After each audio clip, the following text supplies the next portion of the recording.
Going. Hey everyone, Mike Miller, Herald-Times, columnist Jeremy Price, coming to you after a 42-16 Indiana loss to Iowa on homecoming. The homecoming streak continues, or skid continues. IU has not won a homecoming game since 2010 when they beat Arkansas State. Yeah, this was like so many others that have come before it. This one was it was a loss like so many before. This one was not even close. Yeah, it was never close. This was not really ever a game. A lot of things to talk about. Really, none of them good. this was a stinker. This was bad. I mean, they just completely laid over in this one. Iowa's really good, so that's certainly a thing as well. But there was really, it was just really uninspiring football. There was no real counter to anything Iowa was doing. Iowa just had its way in virtually each and every way it tried, both defensively, offensively, whatever it was. I mean, it was start to finish just pretty bad football from Indiana on disciplined, sloppy football. Where did it begin? Yeah. Well, I mean, here's the thing. Like you said, Iowa's a good football team. Michigan State is at least a pretty decent football team. I'm not sure how truly good they are, obviously, but, you know, it's a good football team. Ohio State, very good football team. That's fine. But if you're Indiana and you're supposedly trying to raise the level of your game, then raising the level of your game means that maybe you don't necessarily win all of these games, but you need to compete. While they did that last week at Ohio State, I thought for the most part, today they weren't even close. It was really a non-contest. Indiana was bad in every way, from penalties to mistakes, blown assignments, missed coverages, missed tackles, more than you can count today. Just a lot of ways this team really took a giant step or two or three really backwards today. Yeah, it was. It's, you know, Iowa comes in here with two really good tight ends. You know that coming in, and they leave with I think a combined 8 receptions for 200 plus yards. I mean, Iowa was who you thought they were. Mm-hmm. And Indiana was completely just on its heels from start to finish, basically. I mean, there was no real semblance of anything. I mean, any sort of identity of any idea of what Indiana was actually trying to do, because they come out and pretty much get punched in the mouth, can't score on that opening possession, and from there things quickly snowballed. I mean, with a few plays here and there mixed in, but I mean, like you said, I mean, it was just missed assignment. It was just, so I mean, the sloppiness. Honestly, it started at the top. Mm-hmm. It did. It started with the coaching staff. It started with Tom Allen. I mean, you get, what was it? You have a pass interference call against Raheem Lane. Right. You double that up with the which took away the John Crawford interception. Yeah, exactly. You double that up with a call against the Indiana bench. Tom Allen said afterwards that it sounded like it was probably Brandon Shelby. That's my best guess. He was probably yelling in a corner, as he occasionally will do. And the official apparently mistook that for whoever the coach was, that he was yelling at the officials. Tom Allen says that wasn't the case. They were penalized regardless. And later, not too long after, Allen himself was flagged for getting all excited too far onto the field. Once again, Allen said that was the official interpreting Allen being upset with the officials, which I think he was, but mm-hmm. It just goes without saying, you can't have those. And you can't have the penalties that Indiana had on the field. You can't have the penalties Indiana had on the sideline. And the sloppiness today was not exclusive to the players on the field. Right, and the icing on the cake was right after that penalty. Iowa scores a touchdown, and Tom Allen decides to use a challenge for reasons that none of us will ever understand what exactly he was hoping to get out of that challenge, because there was nothing, both live or on replay, that gave you any indication that there was something worth challenging or something that was overturnable on that play. And then Indiana's out of challenges at the 7.5-minute mark of the first quarter. So like you said, I mean, that and then the ensuing 15-yard penalty. And the other thing I would say is, even if the case was that the officials misinterpreted what the Indiana sideline was doing, and maybe they were a bit quick with the flag on the second one because Allen was a step on the field, I think part of the reason they're that way is because Allen has sort of built a reputation as a guy who's going to bark at officials and complain about calls and step onto the field. And so when you have that, the officials are going to be a little less forgiving in those situations. And so when the coaches can't be disciplined and keep their emotions in check and move on to the next play and take care of business, then it's hard to expect the players to do likewise. And really, it was a snowball effect today from the coaching staff to the players to the results on the field. Yeah. Covered defense. Offensively, weren't horrible, but certainly weren't inconsistent. Good.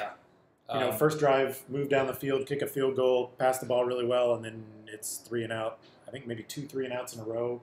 And by the time, if it wasn't for Thomas Allen Jr.'s interception, really, it probably would have been 21-3. Yes. At that point. Yeah. That sort of saved the day. Indiana comes back, gets a touchdown. And really, in a lot of ways, that first half could have been worse. I mean, it could have been, seemed like it should have been like 4 touchdowns behind for Indiana. Instead, they were actually still in the game. But I guess if there was a moment that told you how this one was going to go, it was the offsides on the second half kickoff. Indiana has them pinned deep on the initial kickoff. Instead, winds up having to re-kick. Iowa winds up with the ball out near midfield. Yeah, 20, 25-yard difference in field position, and away we went. Yeah, coming into this, I was certainly curious if we might see Michael Penix just if only to spell Peyton Ramsey, who was definitely dinged up after that Ohio State game, walked out of the stadium in a boot. I think there was some legitimate concern that there might be some carryover with that ankle. Peyton Ramsey played the whole game.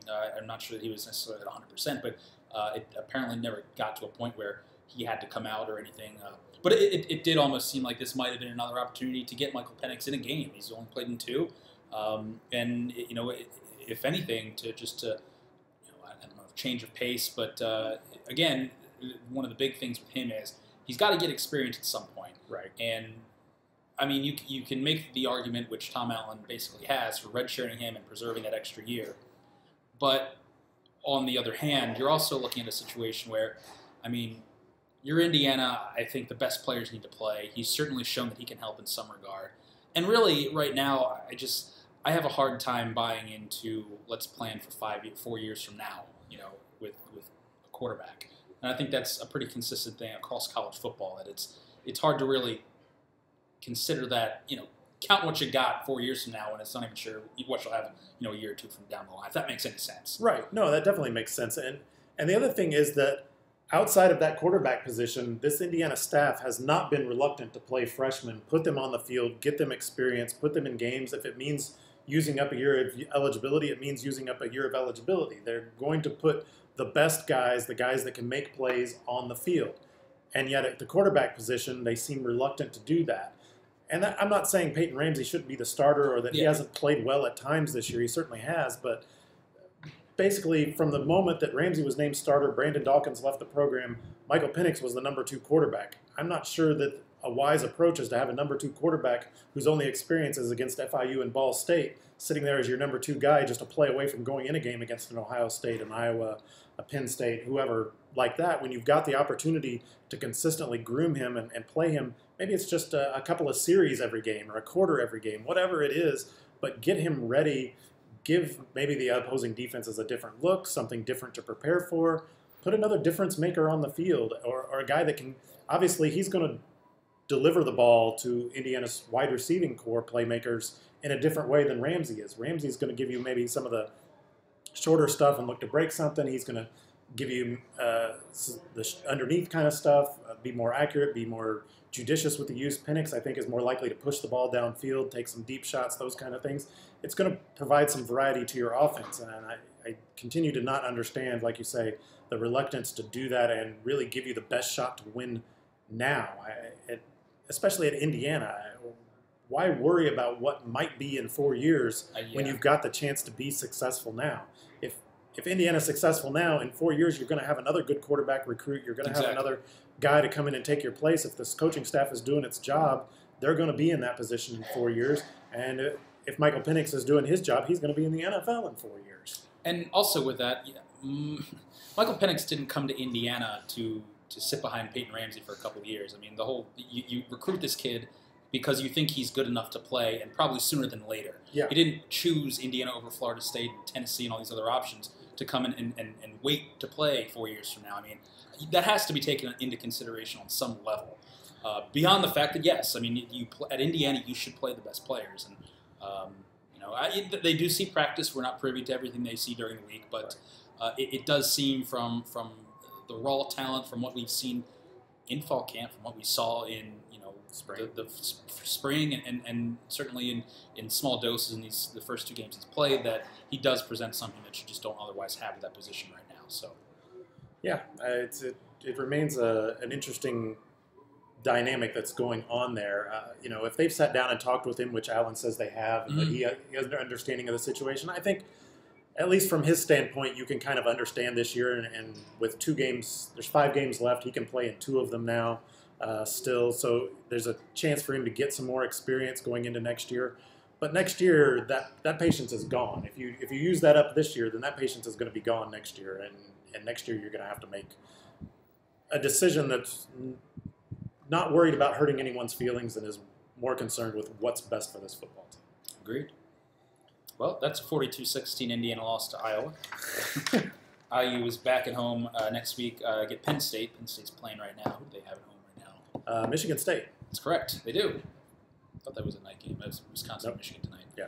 All right. 42-16 IU loss. Like I said, back here next week, and then on the road at Minnesota. Yeah.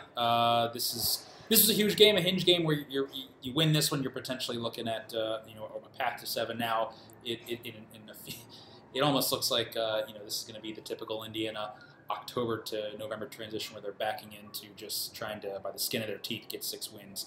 The schedule it's got Penn State, Michigan on tap, Minnesota, Maryland, Purdue otherwise. So it'll be interesting. There's nothing going to be easy from here on out, really. And when you look at the teams they're playing, look at Maryland clobbered Rutgers today far more dominantly than Indiana did. Minnesota was given to Ohio State all it could handle this afternoon. Purdue obviously has turned things around after a slow start. There's not a gimme left on the schedule. Nope. Okay. We'll see what happens.